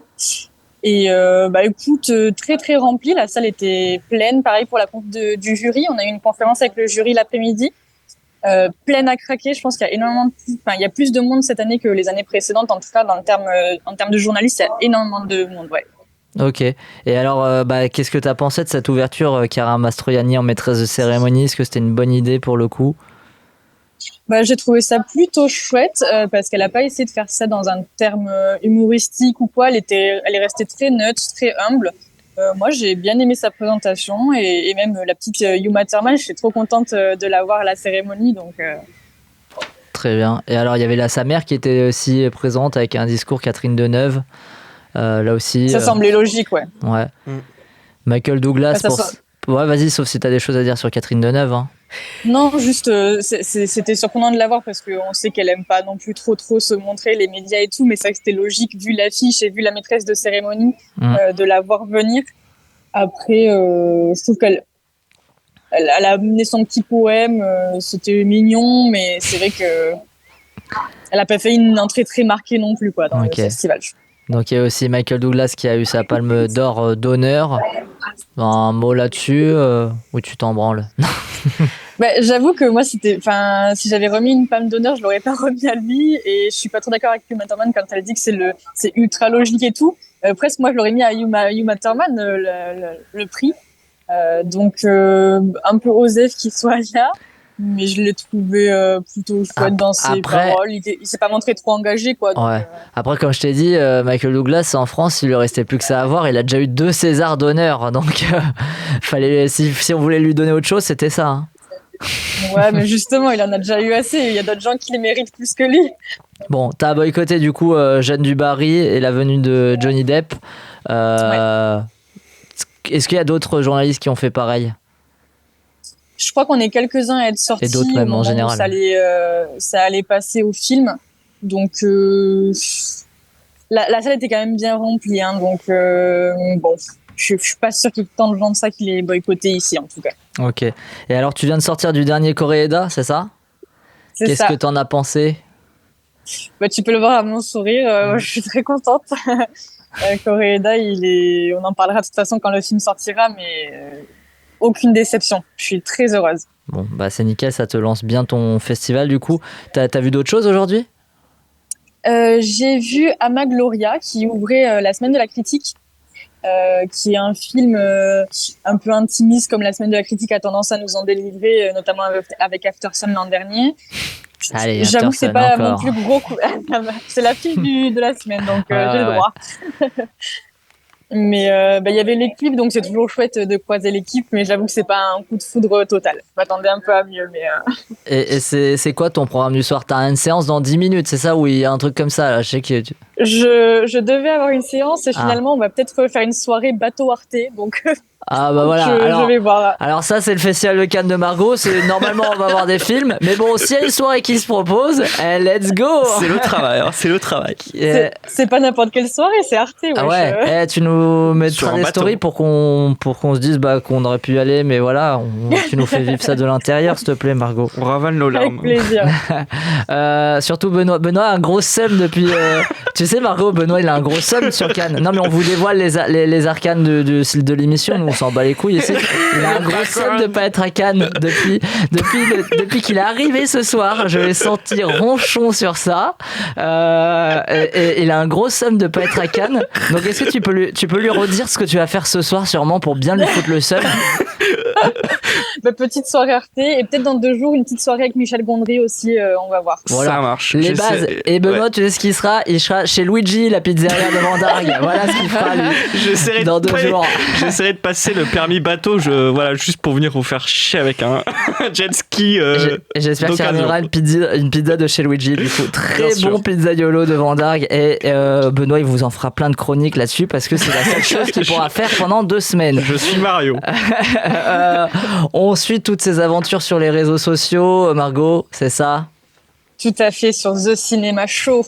Et puis on vous retrouve dans les Méridionales à partir de lundi prochain, et puis dans The Cinema Show la semaine prochaine. Comme ça, on a des points quotidiens sur le Festival de Cannes. Juste il y a quoi là demain ou après-demain? Quels sont les films que tu as hâte d'aller voir? Demain, grosse hype pour le nouveau Monia Flocry, simple comme Sylvain, puisqu'on aura sûrement des interviews après, donc restez bien connectés à The Cinema Show, il risque d'avoir du beau contenu qui va arriver dans les mois à venir. Eh ben très bien, on note ça. Il y aura du très beau contenu, on le sait, puisqu'il y aura Luigi, le pizzaiolo, et son frère Mario qui seront aussi là avec. Il y aura une cinéphilie faite par Benoît. Ouais. On dit quoi, Benoît qui a le seum? On peut trouver quelque chose? On peut lui dire à pas de viande. Kwakubé à Benoît. T'as les pizzas? T'as les pizzas? Non, mais en tout cas, il y en a, oui, mais il y en a un qui a pas les accrèdes à Cannes. Merci beaucoup, Margot. On se dit à très vite. J'espère que la semaine prochaine il y aura encore Benoît et que tu seras encore là. Et comme ça on lui refout le seum. Ce sera Axel la semaine prochaine. Ça sera Axel. Eh ben t'inquiète, je lui foutrai le seum quand même. T'inquiète. Bon, merci Margot. Bonne soirée sur Gros bisous. le bateau et amusez-vous bien. Voilà. Ben, merci beaucoup. Bonne soirée. Ouais, alors nous, on passe à la dernière grosse partie de l'émission, c'est le quiz présenté par Alex. Quel est ce savant, messieurs? Oui, savant de Marseille. Est-ce que Stevie est-il prêt? Je vais répéter la question. Oui, non. Oui. Oui, Frédéric, je ne sais pas. Quel est le prénom de Miou Ouais. Alors, Alexandre est avec nous. Il s'est pas démultiplié ou quoi. Il est là, il est de retour. Par contre, on avait l'ancien jingle du quiz là. C'est ça que j'étais en train de me dire. C'était l'ancien jingle quiz. Moi, j'ai rien entendu. Ah ouais, mais moi, c'est pour ça que je connaissais j'étais pas. en train de me dire, waouh, mais là, on est de retour en 2014 ou quoi? Non, c'était l'ancien jingle. Bon, pourquoi pas. Ça peut changer de temps en temps. Ça t'a fait extrêmement rire, hein, comme le fait de pas avoir d'acred. Alex. Et oui, du coup, on va passer au quiz, comme chaque mercredi. Un quiz première qui fois que nous tu a le fais, été, pour première fois que je le fais, un quiz qui nous a été gentiment préparé par Marie et Raphaël, que j'embrasse très très fort, qui m'ont aidé. Merci beaucoup à vous deux et profitez bien de Paris. Bon, classique du quiz, devinez pour un point du coup le titre du quiz de cette semaine. C'est quoi les équipes? On les a pas dit. Moi, les équipes, autant pour moi. Les équipes du jour, Simon, le grand Manitou, contre le reste du monde, contre Justine et Gauthier. J'ai écrit Justine et Gauthier. Jusqu'au bout, je l'ai méprisé. Jusqu'au bout, ça va pas. C'est pas Gauthier. Gauthier, la canne. C'est Benoît. Jusqu'au bout, j'avais vraiment pas envie de voir ta gueule en fait. Je suis désolé. On le respecte pas. Allez, on respecte pas aujourd'hui. Mais du coup, les deux équipes sont donc maintenant bien actées. Ouais. Moi, je vous laisse bonne chance, Justine. Le quiz de la vie. Bonne chance, Gauthier. Oui, titre du quiz qui est en rapport avec l'un des 3 films à l'affiche le quiz de la vie, je dirais. Les choses du quiz. Les choses du quiz et le quiz de la vie. Alors, sauf si... Vas-y, je te laisse choisir. Non, mais allez, Justine tranche. Alors, ce sera donc le choix de la vie et le quiz de la vie. Ça fera 1 point pour Simon. Les choix de la vie, ça existe pas. La vie, et non, évidemment. Passons tout de suite à la toute première question de ce quiz. Dans quelle œuvre peut-on entendre cette musique? Et oui, Will Hunting, bravo Simon, ça fait 2 points pour Simon. Simon seul contre tous. Est-ce qu'il va en venir à bout? Je sais pas encore. Voyons voir. C'est Gauthier, hein. C'est Gauthier, un jour Gauthier. Ça fait 2 points pour moi. Ça fera 2 points pour Simon aujourd'hui. Passons à En or ou en bois. Retrouvez les informations parmi les propositions. Netflix prépare une adaptation sérielle du jeu Risk. Est-ce que Netflix fait ça ou non? Adaptation d'un jeu de société Risk. Je vais dire en bois. En bois, c'est un autre, c'est le loup-garou. J'essaie de faire un jeu d'acteur. Eh bien, vous avez raison, c'est bien faux. Et c'est bien le loup-garou qui est en préparation par Netflix. Le loup-garou de McFly et Carlito. Réalisé par McFly et Carlito. Ça, je le savais pas. Voilà. Non, mais c'est faux. C'est faux. Allez, prochain En or ou en bois. Indiana Jones et le cadran de la destinée sera le plus long de la saga. Vrai, ouais. Vrai les deux. Ça a l'air Et vrai. bien, vous avez tous Attends, mais Gauthier, il a rien dit. mais vous êtes ensemble. Attends, mais on a un point normalement aussi. Mais oui, ça arrive. Ouais. Ça arrive tout doux. La technique, ils ont pas l'habitude là. Je vais t'appeler Gauthier tout le reste du quiz si tu continues. Arrête. Vous avez donc tous les deux équipes raison. C'était bien en or avec 2h33. Ça fait donc 4-2. 4 pour Simon et 2 pour l'équipe de Benoît et Justine. Dernier en or ou en bois, Martin Scorsese a refusé de réaliser la liste de Schindler car il n'était pas juif. Oula. Alors oui, un peu clivant cette question. Je peux pas répondre moi. Alors, qui se jette? Allô, Simon. Moi, j'ai en bois. En bois. Benoît. Allez, en bois. En bois. C'est Et bien, c'était en or. Ah non, c'est ça. Et oui, il a donc d'accord. laissé à Spielberg son film. Ça fait donc toujours 4-2 pour Simon. Passons à qui a dit. On a eu des bons et des mauvais moments, un peu comme dans un film d'une certaine manière. Il a été très dur avec moi lors d'une scène du premier Expandable. Sylvester Stallone. Non. Arnold Où il m'a, Schwarzenegger, comme qui dirait, crié dessus devant toute l'équipe. Et faire des... Non. Il m'a fait faire jusqu'à 20 prises. Il m'a dit ma grand-mère pourrait faire mieux. Putain, mais qu'est-ce que tu fous devant absolument tout le monde. Et non. C'est une femme ou un homme? C'est un homme. Dolph Lundgren, Terry Crews. Oui, tout à fait. Dolph Lundgren qui est revenu sur son expérience du premier film Expandable, histoire de faire patienter pour la suite. Ça fait donc 5-2 pour Simon. C'est le gars qui jouait dans Rocky aussi. Dans Rocky, tout à fait. Oui, wow. Allez, passons à la Sherlock Holmes. Qui vaut 3 points. Qui vaut 3 points cette fois. Allez, j'ai descendu Adèle Haenel en flèche. Maïwen. Non, trop vexé qu'elle ait Thierry Frémaux. Oui, Thierry Frémaux, tout à fait. Trop vexé qu'elle ait dit la vérité sur mon festival d'agresseurs. Et Thierry Frémaux qui nous dit vous pensez que vous seriez là à m'écouter si c'était un festival pour violeurs, a réagi le délégué syndical de l'événement.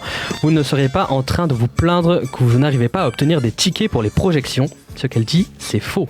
Vexé, le Titi. Ouais. Donc ça fait donc 3 points en plus pour Simon. Ça fait donc 8-2 pour Simon. Ah, Gauthier, t'es dans le mal. J'ai pas bossé. Ça devient très dur. C'est les news. On passe maintenant au quiz spécial, qui est un quiz sur les chaussures au cinéma, en rapport avec Fly. Voilà. Non, pas Fly, R. Putain, elle fout la merde, elle. Alors, qui c'est celui-là? François Perrin. C'est une François Perrin. La doublure? Non, c'est un truc. Le grand blond avec une chaussure.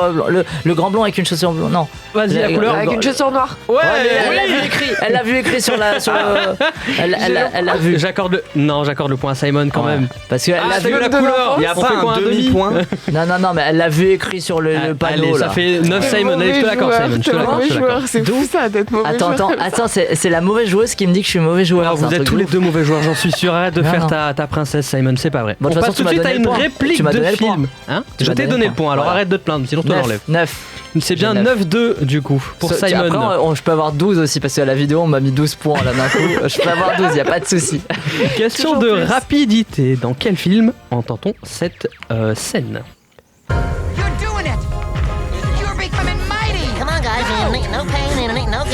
C'est un film à ses yeux. Non, c'est pas South Park, c'est un film à ses yeux.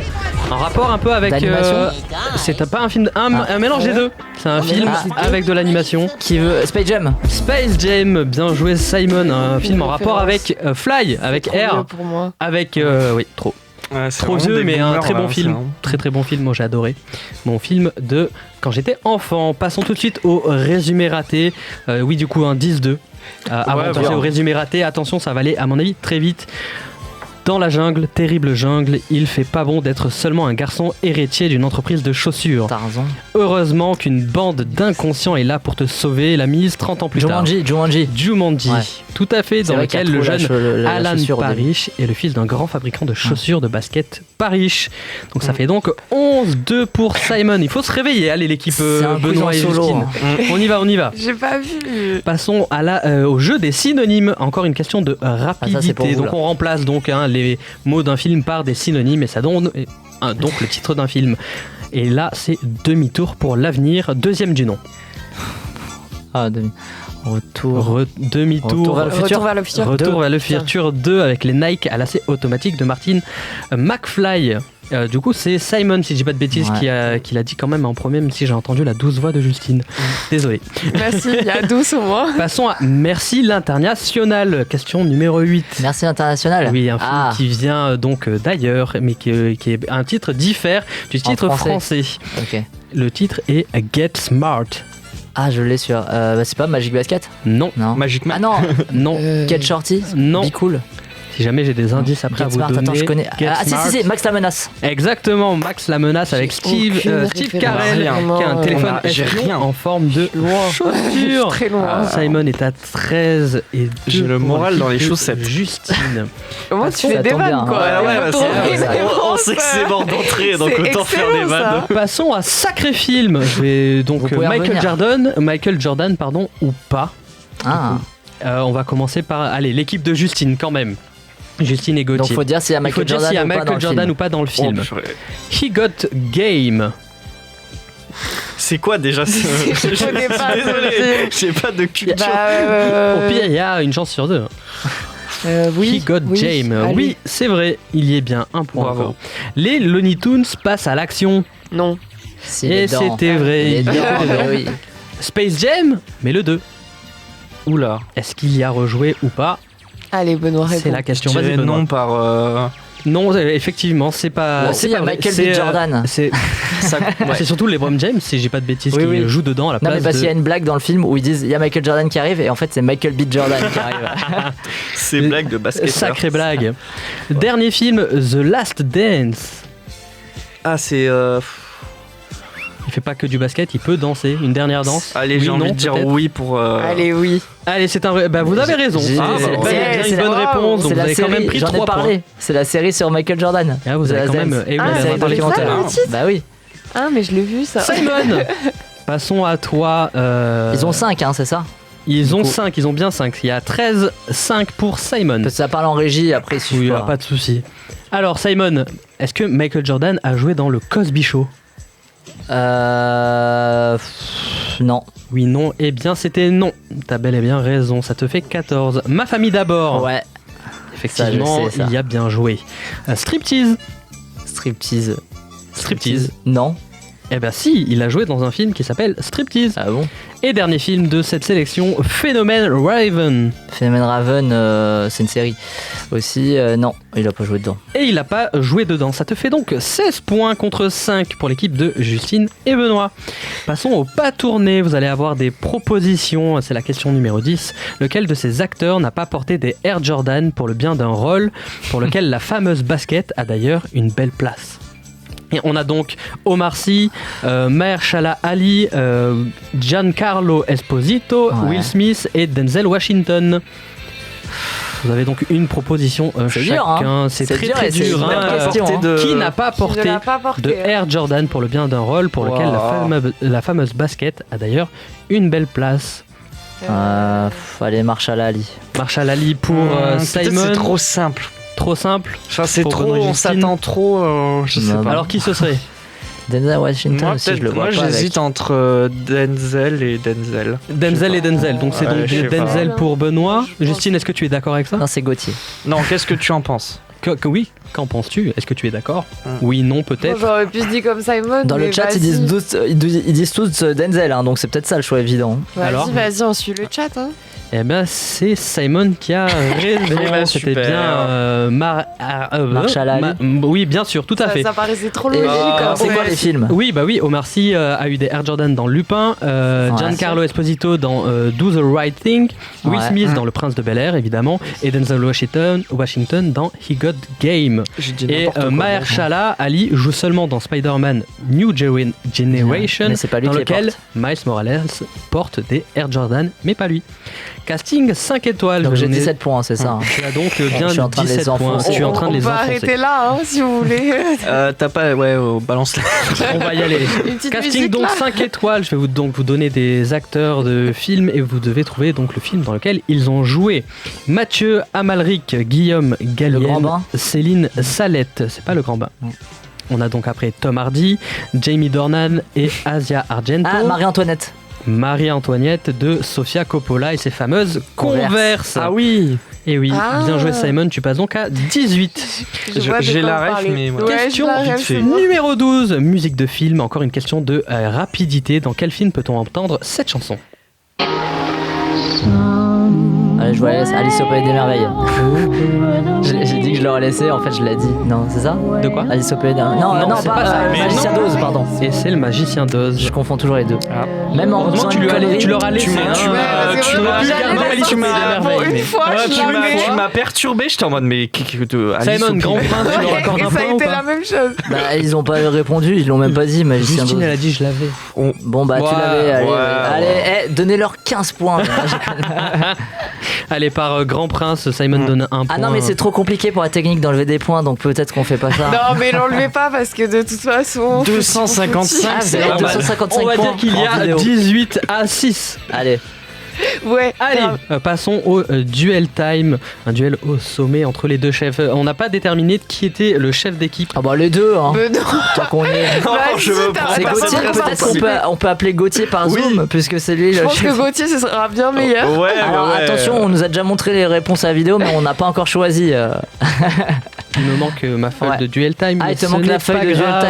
time. Du coup, il faut quand même déterminer un capitaine entre Benoît et Justine. Qui se dévoue? Benoît. Mais je connais rien en basket. Non, c'est quoi les deux thèmes? Bah justement, les deux thèmes sont Ah oui, c'est bel sûr, et bien c'est sur notre ici, feuille. sur une autre Le feuille. pire meublage du monde. Bon, vous avez la possibilité de deviner la réponse en cash, donc pour 6 points et non 4. Mais bon, pour vous aider, Ah ouais, vous le faites, ça? On le fait. ça veut Donc, dire qu'il peut avoir les deux égalité, thèmes, hein. c'est donc Oups et Bouleversement. C'est Simon qui commence vu que tu as le choix. Oups ou Bouleversement? Ou Bouleversement. Allez, Oups. Donc ce sera Oups. Donc, c'est le truc où il y a Cameron Diaz ou pas? Tu verras bien. Et donc ce sera Bouleversement pour l'équipe de Benoît et Justine. Oups, donc la toute première question. Cendrillon est la meuf ayant le plus gros souci de chaussures de l'histoire. Parmi ces actrices, laquelle n'a pas interprété Cendrillon? On a Anna Kendrick, Lily James, Cameron Diaz ou Mary-Lou Berry. Mary-Lou Berry et Lily James l'ont joué. Et après Anna Kendrick ou Cameron Diaz. Ou Cameron Diaz, tout à fait. Cameron qui n'a Diaz, pas en quoi joué elle l'aurait Cendrillon, joué la meuf ayant le plus gros souci de pompe ever. Et Anna Kendrick, je la vois pas non plus, mais en même temps, je pense que ça doit être elle. Je vais dire Cameron Diaz n'a pas joué. Cameron Diaz, très bien. Et on passe donc à Benoît et Justine. Lequel de ces personnages ne voit pas sa vie changer par des chaussures? Vous allez donc avoir affiché Tom Hanks dans Forrest Gump. Attends, il donne les réponses, le gars. Non, c'est pas les réponses. Ah, d'accord. Patrick Swayze dans Dirty Dancing, Orlando Bloom dans Rencontre à Elizabethtown ou Boho dans Magic Basket. Lequel ne voit pas sa vie changer par des chaussures? Parmi du coup ces 4 films. J'en ai vu que 2 sur 4. Moi aussi. J'ai vu que Donc Forrest Gump les deux et participent l'autre. pour la troisième ou question. quatrième du coup. Normalement c'est Benoît qui réfléchit. Ouais. Bah, sinon je peux dire un truc débile et après Justine confirme. Mais non, mais normalement il a dit c'est que toi qui dois répondre. normalement c'est que toi qui réponds. Est-ce que tu peux juste répéter la Bien question? sûr, Tom Hanks dans Forrest Gump, Patrick Swayze dans Dirty Dancing, Orlando Bloom dans Rencontre à Elizabethtown et Boho dans Magic Basket. Lequel de ces personnages ne voit pas sa vie changer par des chaussures? Peut-être le 3e du coup. Donc Orlando Bloom. Ouais. Tu choisis Orlando Bloom. Oui. C'est maintenu. C'est maintenu. Allez, adjugé, J'aurais dit vendu. la 2 ou la 3, ouais. Ouais, 3 ou 4. Mais la 2, je pense. Alors, Simon, commençons par toi.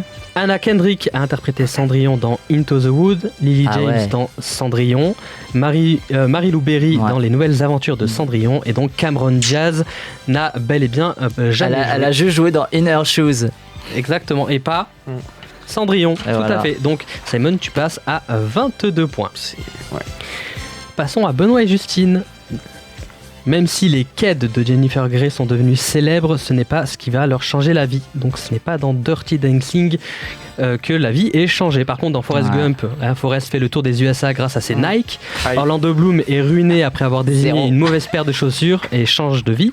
Boho trouve ses baskets magiques qui font de lui un champion. Donc je suis bel et bien désolé, mais vous perdez. J'ai gagné qu'une fois sur Albert Dupontel. C'est tout. J'ai Vous perdez gagné donc 4 tout points. le temps. Bon, voilà un score ils ont assez, perdu des points, c'est ça? Donc 22-2, c'est ça? Ah non, oui, il y a 22 à 2. 22 à 2. Et oui, c'est une, un succès fulgurant de Simon. En sachant qu'il aurait dû avoir 23-1. Ça, en sachant qu'il aurait dû avoir 23. Mais ça, Simon, on ne le dit pas, c'est juste entre nous. Ça reste entre nous. J'ai encore le Merci seum. Alexandre pour ce quiz et merci à Raph et Marie de l'avoir écrit. Et là, j'étire mes phrases parce que Alexandre doit retourner en régie pour la suite. Et merci à Alexandre de m'avoir bien aidé pour la régie Ah, on nous parle en régie. vidéo. Ah bah merci à toi. Qui est cette personne qui me parle? Je ne sais pas. Si Alexandre est prêt, je pense qu'on peut passer tout de suite à nos recos de la semaine. Alors si je peux me permettre de te donner un conseil, c'est oublie que t'as aucune chance, vas-y fonce. On sait jamais, sur un malentendu ça peut marcher. Bah Benoît qui est dans le turfu, en plus on commence par toi. Toutes les semaines les chroniqueurs et moi-même vous faisons part d'un coup de cœur lié ou pas au cinéma. Petit tour de table, donc Benoît, grouille-toi, tu commences, vas-y. C'est la nouvelle, ça c'est Ginov, voilà. Moi Bah je vous recommande le numéro 10 de Tsunami, donc c'est une revue pour laquelle j'écris chaque 2 mois, on propose une thématique et c'est gratuit sur tsunami.fr. et donc du coup là ce numéro c'est un numéro qui est sur le concept de l'abécédaire. Donc en gros par exemple vous pouvez lire un article qui s'appelle D comme Deleuze, K comme kitsch, S comme salle de cinéma ou X comme romance. Voilà, donc il y a pas mal de choses au final. Il y a de quoi trouver son petit bonheur. Très bien, merci Benoît. Toi Justine, tu nous proposes quoi cette semaine ? Je vous recommande Le Monde de Sophie et c'est l'adaptation BD d'un bouquin du coup qui avait été écrit par Jostein Gardin, je ne sais pas. Ah, t'as salué Jostein Gardier. Jostein Gardier, pardon, j'ai pas retenu. Moi, j'ai noté, et ça parle de philosophie et c'est vraiment génial parce que moi j'ai fait un bac ES et je n'ai pas eu de philosophie, merci l'éducation nationale. Et du coup, j'étais très heureuse quand on m'a offert ce livre parce que ça permet vraiment d'apprendre des bases et de réfléchir et les dessins sont hyper intéressants. Donc apparemment le bouquin est très bien, mais moi je vous conseille vraiment la version BD et là c'était le tome 1 et c'est vraiment très agréable à lire. Voilà. Moi je contrebalancer, j'ai fait ES, mais à mon époque il y avait philosophie, ça m'a servi à rien. Donc moi ça m'a servi, j'ai eu 8 heures et voilà. Encore parce que j'étais en L. Il connaît bien Steve S. Allez voir dans Tsunami, le S c'est peut-être Steve. Il y a un article sur Lyotard d'ailleurs. Voilà. Vraiment Steve. Alexandre en régie. Toi tu l'as ramené ta recommandation. Ouais, moi j'ai ramené ma recommandation. Ouais, du coup je vais pouvoir la montrer. Je vais pas montrer l'image, mais ma recommandation du coup de cette semaine c'est les 72 saisons du Japon.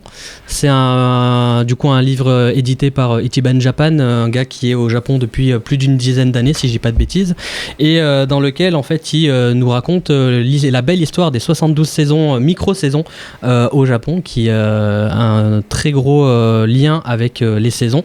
Et là-dedans, en fait, si vous voulez préparer un voyage au Japon, je pense qu'il n'y a pas meilleur livre entre les matsuri, ce que vous pouvez y voir, les temples à aller visiter, les événements, les photos aussi, puisque c'est un livre dans lequel il a imprimé du coup toutes ces photos. C'est un livre qui est super pour préparer un voyage ou juste pour être au courant de la culture, de ce qu'on y fait, à quelle saison, à quel moment, les dates. Enfin, franchement, c'est un livre que je trouve exceptionnel, que j'ai commandé il y a de cela 2 ans et qui m'est arrivé il y a 6 mois. Du coup, une petite nouveauté qui vient d'arriver. Voilà. Du coup, voilà. Je sais que Yanis il prépare un voyage au Japon bientôt. Du donc coup, il doit le commander dès maintenant. Il doit le commander dès maintenant. Pour dans 10 ans, il l'aura. Exactement. Il pourra l'avoir. Merci Alex. Moi, je vous recommande l'album Multitude de Feist qui est sorti le 14 avril dernier, mais je suis en train de rattraper tous les albums parce que j'étais très en retard dessus. Mais c'est tout doux, très acoustique et hyper relaxant. Merci du conseil. Il est déjà l'heure de se quitter. Merci Justine et Benoît d'avoir été en ma compagnie. Merci à Margot depuis Cannes. Merci aussi Adriano et Yanis en régie, ainsi qu'à Alexandre qui, outre la vidéo, a assuré à merveille le quiz. Enfin, on peut remercier Sarah Cheyenne Santoni d'être venue nous parler de son expérience sur le cours de la vie. Si l'émission vous a plu, vous pouvez continuer à nous suivre sur Facebook, Instagram, ainsi que sur YouTube et toutes les plateformes de podcast pour retrouver les replays des émissions. Benoît, il a beau faire l'effort de pas se mettre devant le micro pour tousser, c'est tellement puissant qu'on les entend. Franchement, mets-toi devant le micro la prochaine fois. La semaine prochaine, Marie sera à l'animation avec 3 films.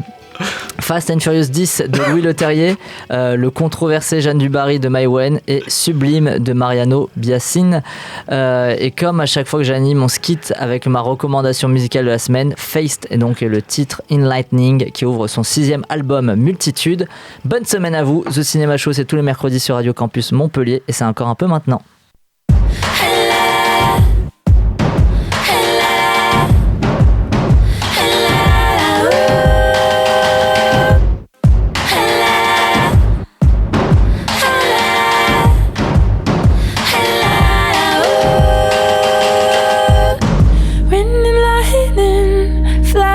Flash and thunder loves me back.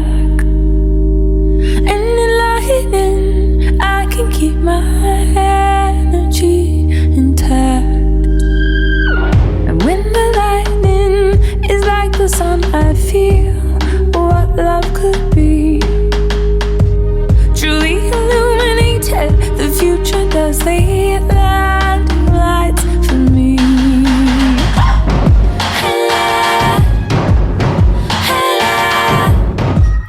Hey,